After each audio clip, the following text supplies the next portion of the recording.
Let's welcome to the stage someone who at least half of you are really going to love, but all of you are going to love to learn. Hall of Fame coach, Mark Dantonio. Playing for Coach D, there's a lot of good memories, a lot of lessons learned. You become a man when you come here, when we did at Michigan State, and it means a lot. You know, I think you've got to have something other than just football. And it's got to be more than just about wins and losses. It's got to be about development of people and growth in people, not just as football players, but as individuals. There was always one place in his heart that was special, and that was Michigan State. Touchdown! The throw of the year! Michigan State stops Stanford. He's at the 5. He's into the end zone. He scores! On the way! They used to say, give me a place to stand and I can move the world. And I would say, that's what Michigan State gave me. It gave me an opportunity to plant my foot someplace and make it special. I thought we did. We moved the world. Let's welcome to the stage Hall of Fame coach Mark Dantonio. Go Green!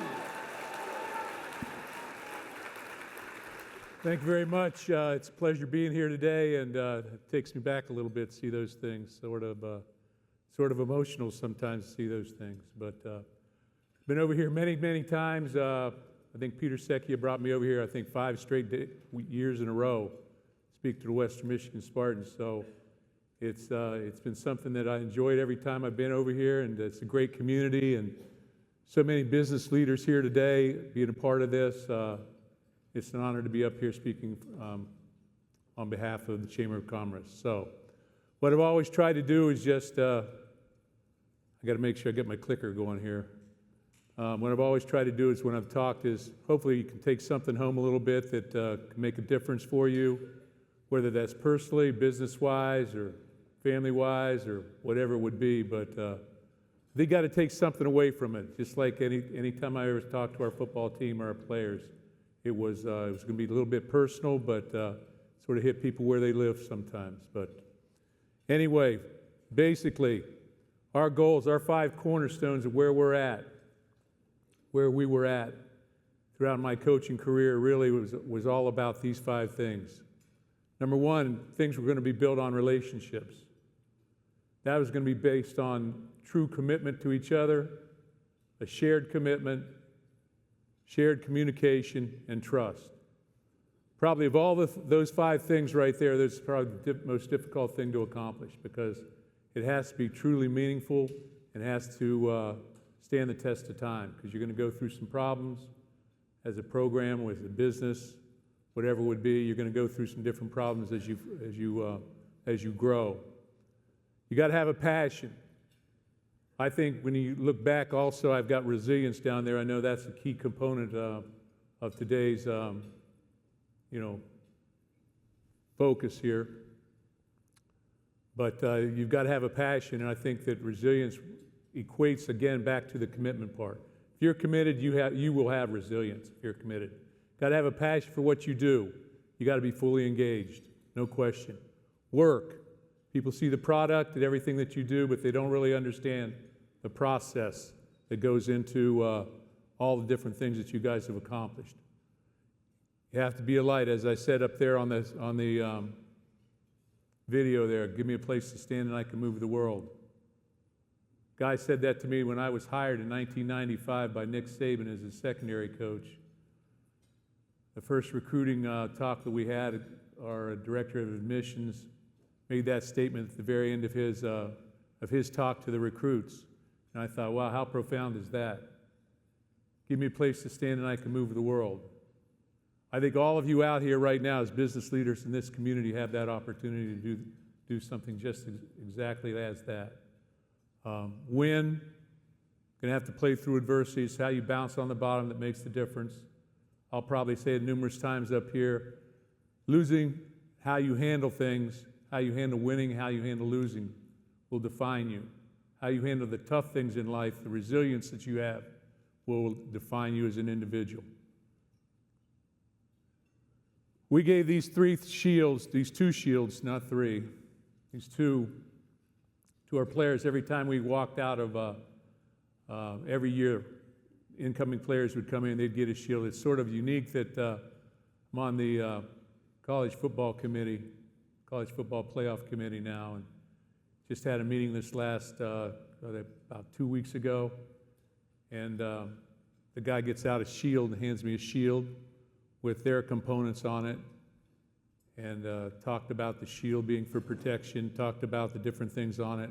For us, it was about the communication, the commitment, and the trust factor. And then on the other side of it was effort, toughness, knowledge, which, as I said, I was with Coach Saban for a long time, and those are his three main points that he would always talk about as well. But we would give those every year to our players. Hopefully they still have them.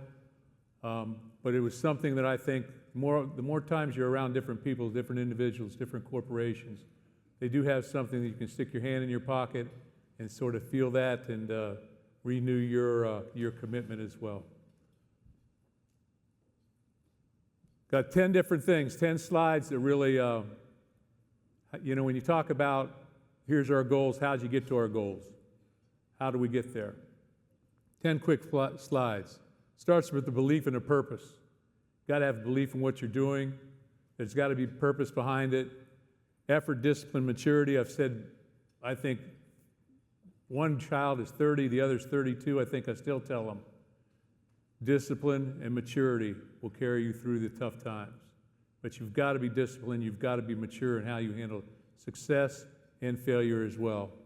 Got to make sure that everybody's earned the jersey, that they're doing their part, and I'm talking about the people within your corporation, that they've done their part to be successful and be a part of your corporation.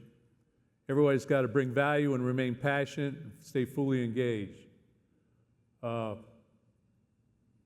stood in front of 120 players every day for 13 years as the head coach. Every one of those players had to have a place within our organization. They had to have somebody, they had to bring value and be passionate about whatever their job was. Their time would come, but whether you start here, whether you start up here, you needed to be passionate and fully engaged. Fully engaged meant, are they doing something to bring others forward? Moderately engaged, they're iffy. Moderately disengaged, starting to head the other way. Actively disengaged, they got to go. They're hurting the program. The option is ours to commit to a dream. We always talk to our players about dreaming big. I can promise you there's people in this room that probably started from scratch and are now doing tremendous things in their corporation for this city and for your business, basically financially. Got to have a step-by-step plan. So the first one, you have to have a belief. The second one, you got to have a step-by-step plan.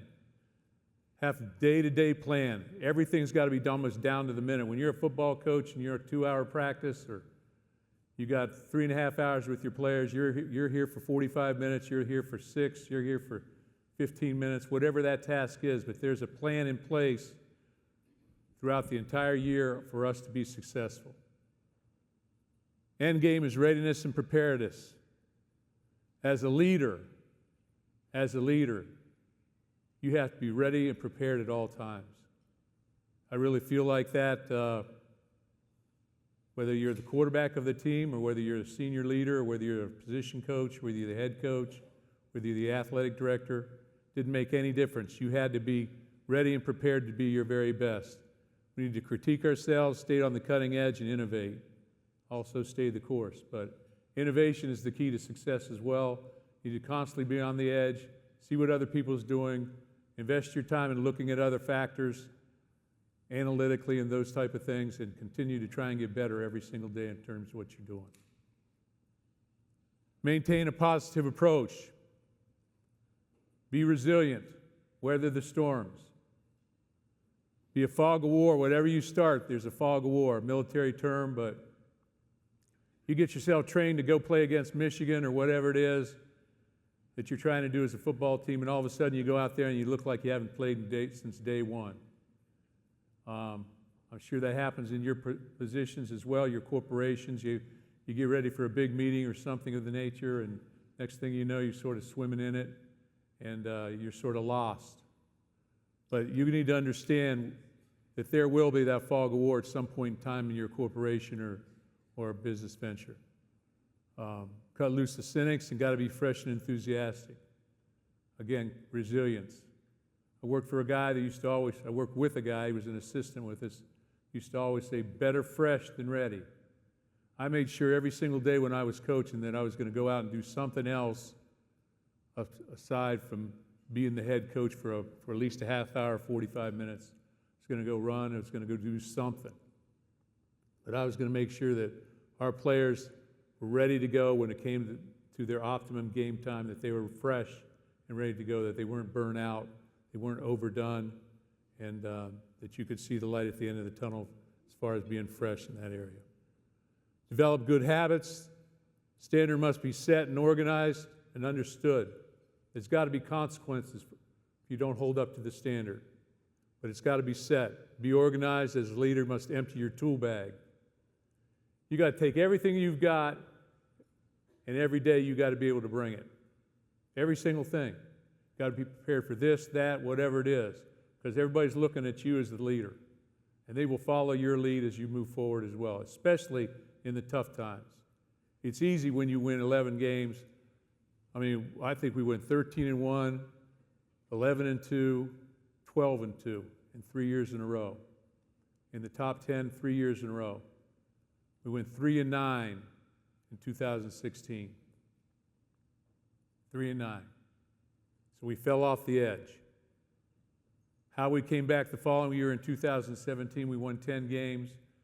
That may be the biggest compliment that I could have for my players as an individual. But they're going to watch you when you're down, they're going to watch you when you're up, but you need to make sure that you empty your tool bag on them. Assess, adjust, repeat. Assess where you're at, adjust to what's happened, put it back in the bag, and repeat the process. And continue to do that until you find excellence. Again, you know, I worked for Jim Tressel for quite a while, worked for Nick Saban for quite a while. Nick Saban used to always talk about throwing it up on the wall in a bucket of paint and seeing what sticks and what doesn't stick, putting it back in the bucket and throwing it back up there again. But you need to assess, adjust, and repeat what you're doing in order to get perfect at what you're trying to do. Team must feel they care. Again, go back to what I said earlier. Sense of commitment, sense of communication, commitment, and trust. I used to meet with our players every year, every player, every coach, everybody that had something to do in our program. I'd meet with them once a year for 20 minutes to a half hour, talk about their individual goals, not just as a football player, but as a person. I'd try and make sure that we build into each other. I'd make sure that I understood their family tree, made sure I understood where they were coming from, what was important to them as individuals. I can't tell you what that feels like when I'm sitting there having my evaluation. I was the defensive coordinator at Ohio State, having my evaluation for the first time in 2001 with Jim Tressel, and he starts throwing out my wedding invitation when my first child was born, my goals from 1985 when I worked for him back then, and what an impact that made on me in terms of how much he cared about me as an individual. You got to care about your people. Have to care about your people. Listen to what they have to say, confront problems immediately, and create allies, not enemies. All those things are critical, but I cannot emphasize none of those work if you don't have a sincere relationship with those individuals that you're working with and for. Use your veteran players as team leaders. We need to teach our young and learn lessons from the successes that we've had and from the failures. Again, I think you'll learn as much as you from success. You're going to learn a lot, but I think you'll learn just as much from failures. What happened? How did it happen? How can we fix it? It brings character upon you, brings things upon you and allows you to grow as an individual, which I think is truly as important as anything. Deal with pressure. Understand there's going to be crucible events in your life, big events in your corporation that are going to define you as you move forward. They'll define your corporation. You'll begin to, hey, you're a top 10 football team or whatever it is. but you're going to have some crucial events along the way that you'll be able to look back at. Before that happens, there's going to be friction points, I believe, that are going to sort of shape you, and opportunities for you to look back and say, this is what happened, this is why we were able to succeed, we worked our way through this, whatever the case. But friction points. Pressure, in and by itself, is neutral. Everyone has pressure. Everybody in this room, I think, has pressure. Probably no more than me, because I'm up here standing here. But everybody has pressure, and in itself, it's neutral. Good pressure keeps you focused, gives you an attention to detail, brings an edge, gives you an edge, makes you prepare. Bad pressure, stress. You want to make sure that you use good pressure to get to where you're at. Pressure is a privilege. I've always thought as a leader, they put you in charge, there's going to be pressure. But that's also a privilege. People put you in that position for a reason, and they have expectations for you to grow. But just exactly what I said, they have expectations for you to grow. They don't assume that you're there yet. You're always going to grow and become more than you are. But pressure, there is no question in my mind that pressure is a privilege. Got to find and move the inches. So many times, guys, especially you can look at a game, a football game, and you can look at it and say, hey, we won or lost by an inch. When you go back and you watch the film or you watch what happened, and I'm sure it's the same thing in your environment, you can see the little things that made the difference on a positive end or on a negative end. But it'll be the little things that equate to success or failure, and you're going to have to regroup on the failure end of things, but continue to find the inches as you move forward. Be consistent and persistent. Understand that what you do for a living is a marathon, it's not a sprint. You're not going to make all that money or impact all these people or do all the things that you want to do in a very short time.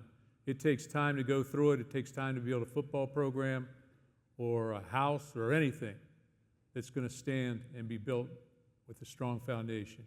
Again, earn the jersey. My position coach way back in the 70s at the University of South Carolina used to always talk about and recite this poem and talked about sticking to the plan. Plan may need to be assessed and adjusted, but the plan will still be the plan, the main part of it. You got to stick to that plan. Resilience through stormy waters. Again, got to focus on the tough times and bounce on the bottom. When the things are at their worst, you got to bounce on the bottom and you got to get off the turf and you got to make it right. Be prepared for adversity. Understand whatever plan that you have. I don't care what it is. The plan probably will not survive contact. There's going to be some hiccups along the way. There's going to be some different things along the way that are going to create problems for you that you're going to have to be able to stand up and resolve them. You have to have a crisis plan for leadership.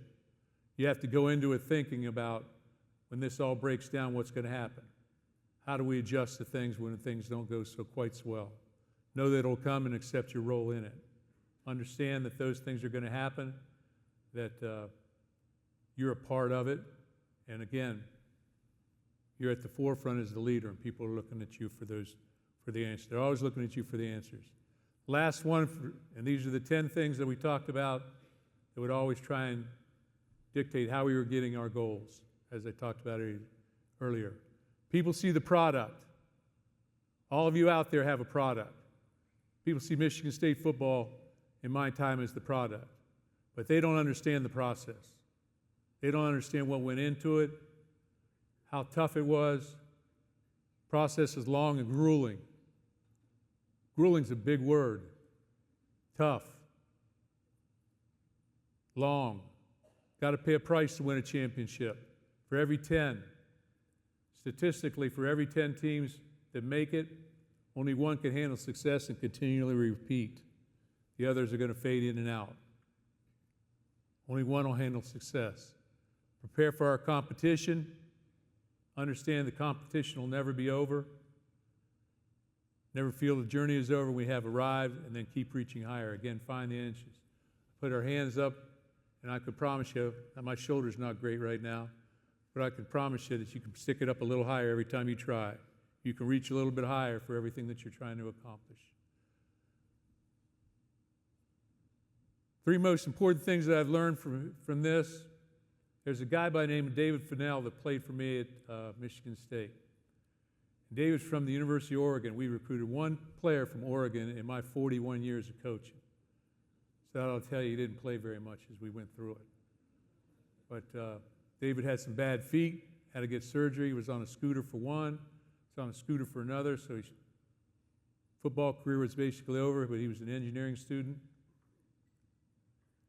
And I went to his graduation. He walked up to me, he gave me this letter, and he said, and in the letter were three things. And I've used this quite often because I think how profound is this, how wise is this for a young college senior to speak in this way. And I think it speaks to resilience and what you guys have maybe come here today to talk about a little bit and to focus on. Tomorrow will not be different until you change today. Tomorrow will not be different until you change today. It is the journey that makes you strong. Along the way, there's always going to be potholes that we're going to fall into. It'll be the journey that sets you free, guys. It'll be the journey that you'll look back on after you retire. It's not, people always ask me, what's your favorite player? What's your favorite moment? It's a combination of so many different things. It's the journey. It's the journey with those individuals through that to get to the Rose Bowl or to get to the playoff game or whatever it is. It's the journey. It's the little things that you look back on and sort of makes you strong. And a man who's certain of his path pays no attention to odds against him. Resilience, commitment, passion, that's all right there. All of that's right there. So with that, I'll get my 15 minutes out of here. And with that, I'll leave you guys. And again, it's an honor coming up here and talking and being a part of this today. But I will say go green for all those people in here that are green. And we'll keep it down if they use the other term. We'll keep it down a little bit. But I appreciate you having me. Again, it's an honor to be up here, and I look forward to seeing you all at some point in time again. Thanks.